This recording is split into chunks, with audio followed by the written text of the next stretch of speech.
যার অন্তরটা পবিত্র থাকবে। আজকে আমার অন্তর, আপনার অন্তর যদি পরিশুদ্ধ থাকে, যদি আমাদের অন্তরটা যদি ঠিক থাকে, তাহলে আমরা ওই দিন হাসরের ময়দানে আমরা বেঁচে যাব। এজন্য আমাদের অন্তরটাকে পবিত্র করতে হবে, দিলটাকে পবিত্র করতে হবে, কলবটাকে পবিত্র করতে হবে। আমাদের ভিতরে যে একটা কলব আছে সেটাকে ঠিক করতে হবে। ওয়ালাইকুম রহমতুল্লাহ বারাকাতুহু। সম্মানিত ভিউয়ার্স, প্রতিদিনের ন্যায় আজকে অত্যন্ত গুরুত্বপূর্ণ একটি বিষয় নিয়ে আমরা আলোচনা করতে যাচ্ছি। সেটি হচ্ছে যে সমস্ত কারণে কিছু মানুষ ধ্বংসপ্রাপ্ত দলের অন্তর্ভুক্ত হয়ে যাবে, সেই সমস্ত কারণে আজকে আমরা গুরুত্বপূর্ণ কিছু আলোচনা শুনব, যাতে আমরা এই সমস্ত কাজ থেকে বিরত থাকতে পারি, আমরা যেন ধ্বংসপ্রাপ্ত দলের অন্তর্ভুক্ত না হই। যে সমস্ত কারণে মানুষ ধ্বংসপ্রাপ্ত হয়, সেই সমস্ত কয়েকটি কারণ নিয়ে আজকে আমরা আলোচনা করব। তার প্রথম নম্বর কারণ সেটি হচ্ছে, যেই ব্যক্তির অন্তর শুদ্ধ থাকবে না, যার অন্তর বাঁকা থাকবে, ওই ব্যক্তি হচ্ছে ধ্বংসপ্রাপ্ত দলের অন্তর্ভুক্ত। এই জন্য সর্বপ্রথম আমাদেরকে আমাদের অন্তর, দিল, কলবটাকে ঠিক করতে হবে। যদি আমাদের অন্তরটা যদি ঠিক না থাকে, তাহলে আমরা কখনোই আল্লাহ পাক রব্বুল আলামিনের প্রিয় বান্দা আমরা হতে পারবো না, তার নৈকট্য অর্জন করতে পারবো না, আমরা ধ্বংসপ্রাপ্ত দলের অন্তর্ভুক্ত হয়ে যাব।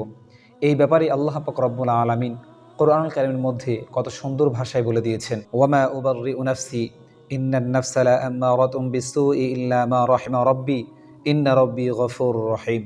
আল্লাহ তাআলা বলছেন, আমি তো নিজেকে দোষমুক্ত মনে করি না, নফস তো খারাপ কাজের দিকেই অগ্রসর হবে, খারাপ কাজের দিকেই যাবে। আমার রব যার প্রতি দয়া করেন সে ছাড়া আমার রব বড়ই ক্ষমাশীল এবং অত্যন্ত দয়ালু। এই আয়াতের মধ্যে স্পষ্ট ভাষায় বলা আছে যে আমি তো নিজেকে দোষমুক্ত মনে করি না।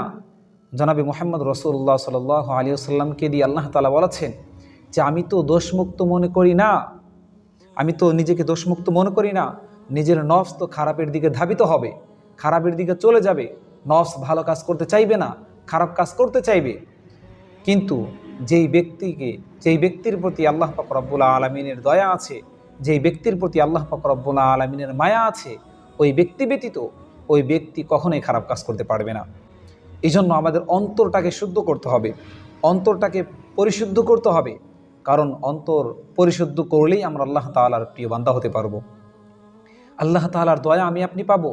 আল্লাহ তাআলার দয়া আমি আপনি যদি না পাই, তাহলে আমরা ভালো কাজ করতে পারবো না, আমাদের অন্তরটা শুদ্ধ থাকবে না। এই জন্য আমাদের অন্তরটাকে শুদ্ধ করতে হবে। এই জন্য দেখেন, দু একটি বিষয় একটু লক্ষ্য রাখবেন। কিয়ামতের ময়দানে, হাসরের ময়দানে যে সমস্ত অন্তরগুলো মুক্তি পাবে, জাহান্নামের আযাব থেকে মুক্তি পাবে, এটাও আল্লাহ পাক রব্বুল আলামিন কোরআন কারীমের মধ্যে সুন্দর ভাষায় বলে দিয়েছেন যে এই সমস্ত অন্তর তারা ওই দিন বেঁচে যাবে। আল্লাহ পাক রব্বুল আলামিন কোরআন কারীমের মধ্যে বলেন, কদ আফলাহা মান তাযাক্কা, ওই অন্তর যে তার অন্তরকে পবিত্র করেছে। সুবহানাল্লাহ।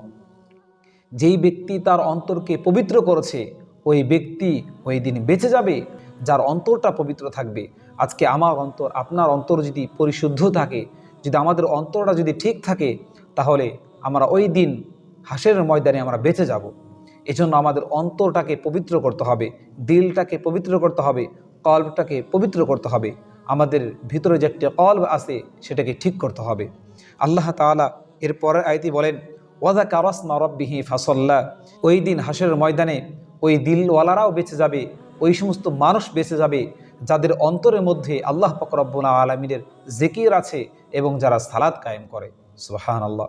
যারা নামাজ আদায় করবে এবং যাদের অন্তরের মধ্যে আল্লাহ পাক রব্বুল আলামিনের জিকির থাকবে, কোরআন তেলাওয়াত থাকবে, হাদিসের আলোচনা থাকবে, আল্লাহ পাক রব্বুল আলামিনের জিকির থাকবে, সুবহানাল্লাহ, আলহামদুলিল্লাহ, আল্লাহু আকবার, যে সমস্ত জিকির আছে তার জিকির থাকবে, নফল ইবাদত থাকবে, নফল নামাজ থাকবে, ফরজ নামাজ থাকবে, সুন্নত নামাজ থাকবে। এই সমস্ত জিকির যারা বেশি বেশি করবে, ওই সমস্ত অন্তরওয়ালারাই ওই দিন বেঁচে যাবে। সুবহানাল্লাহ। এই জন্য আমাদের অন্তরটাকে পবিত্র করতে হবে। অন্তরটাকে পবিত্র করতে পারলে আমরা অবশ্যই আল্লাহ পাক রব্বুল আলামিনের প্রিয় বান্দা হতে পারবো ইনশাআল্লাহ।